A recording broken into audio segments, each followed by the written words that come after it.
மாங்காய் ஊறுகாய் எப்படி போடுறது பார்க்கலாமா? ஈஸியாக 3 மாங்காய் எடுத்திருக்கேன். கிளிமுக்கு மாங்காய் நல்லா கழுவிட்டு நல்லா தொடச்சி எடுத்துக்கலாம். ஈரம் இல்லாமல் இந்த மாதிரி பிட்டாக அரிஞ்சு தட்டில் போட்டுக்கலாம். நல்லா வெயிலில் காய வச்சா போதும் ஒரு நாள் ஃபுல்லாக. இப்போ நல்லா காஞ்சிச்சு பாருங்கள். தட்டில் கொட்டிக்கிறேன். இப்போ கையை போட வேணாம், கரண்டிலே கலந்துக்கலாம். இப்போ பவுலில் போட்டுக்கலாம். இப்போ தண்ணியில் பாருங்கள், மாங்காயில் சுத்தமாக பவுலில் போட்டாச்சு. கல் உப்பு எடுத்து நல்லா சால்ட்டை மாதிரி தூள் பண்ணிக்கலாம். இப்போ ஸ்டவ் ஆன் பண்ணியாச்சு.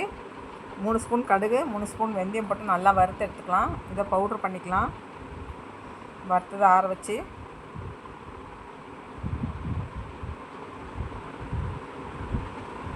இது 3 மாதம் வரைக்கும் 2 மாதம் வரைக்கும் கெடாது. ஃப்ரிட்ஜ்லேயும் போட்டு வச்சிடலாம், கண்ணாடி பாட்டிலில் போட்டு வச்சிடலாம். இப்போ மிக்ஸி ஜாரில் பவுட்ரு பண்ணி எடுத்துகிட்டு வந்துடலாம். இப்போ பவுட்ரு பண்ணி எடுத்துகிட்டு வந்தாச்சு. இப்போ மாங்காயில் சால்ட் போட்டுக்கலாம். மஞ்சப்பொடி 2 ஸ்பூன் போட்டுக்கலாம். 25 கிராம் மிளகாத்தூள் போட்டுக்கலாம், வெறும் மிளகாத்தூள். பெருங்காயம் 2 ஸ்பூன்.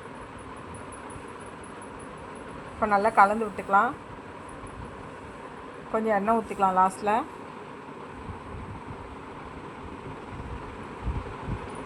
இப்போ அரைச்ச பவுடரையும் போட்டுக்கலாம். கை போட வேணாம், கரண்டியில் நல்லா மிக்ஸ் பண்ணிக்கலாம்.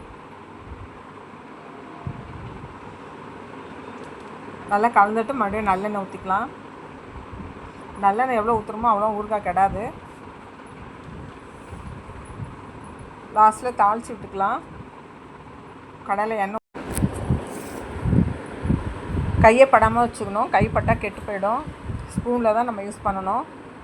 இல்லைன்னா ஜாரில் போட்டுக்கலாம், பீங்காய் ஜாரில். இல்லைன்னா கண்ணாடி பாட்டில் ஸ்டோர் பண்ணி வச்சுக்கலாம். 2 மாதம் ஆனால் கூட கெடாது இந்த ஊறுகாய். நீங்களும் ட்ரை பண்ணி பாருங்கள். லாஸ்ட்டில் எண்ணெய் ஊற்றி கடுகு போட்டு தாளித்து ஊறுகாயில் ஊற்றிக்கலாம். நல்லா மிக்ஸ் பண்ணி விட்டுருங்க. செம்ம டேஸ்டியான மாங்காய் ஊறுகாய் ரெடி ஆகிடுச்சு.